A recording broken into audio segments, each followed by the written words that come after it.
It's looking pretty grim out there. There's been 66 journalists killed across the world in 2020, according to the International Federation of Journalists, and there was a record number of journalists imprisoned across the world as well in 2020, according to the Committee to Protect Journalists. But those figures don't even take into account the deteriorating press situation that's happened this year in 2021, with a number of countries like Belarus, Myanmar, and Ethiopia falling into civil strife or having authorities harass, intimidate, expel, or jail journalists. Şiddet dalgasının amacı medya çalışanlarını bezdirmek ve görevini yapmaktan uzak tutmak ise bu amaca ulaşmanın mümkün olmadığını bir kez daha gür bir sesle aykırıyoruz. Gazetecilik suç değildir.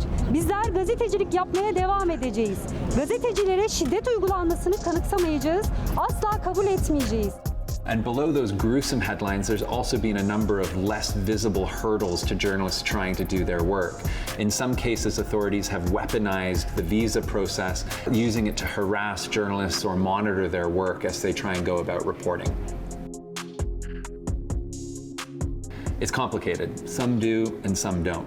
Some investors point out that a free media is absolutely crucial to the healthy functioning of normal financial markets.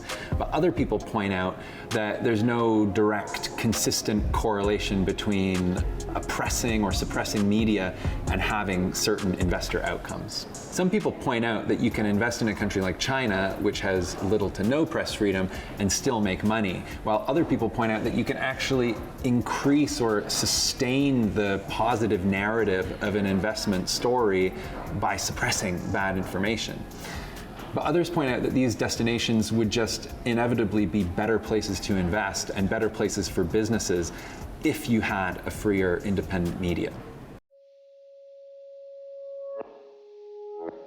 A lot of investors say that having a free, independent media, along with investigative journalists and other independent researchers, is just a healthy part of a functioning economy. A lot of people say that you're less likely to have fraud, corruption, money laundering, all these sorts of things, if independent journalists are able to dig up and expose a lot of that information.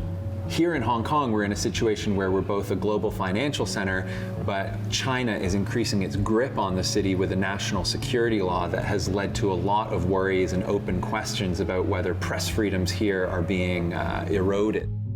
任何人或者公司嘗試利用新聞工作作為保護傘或者掩護，從事危害國家安全嘅罪行，特區政府必定會以最嚴厲嘅措施依法打擊。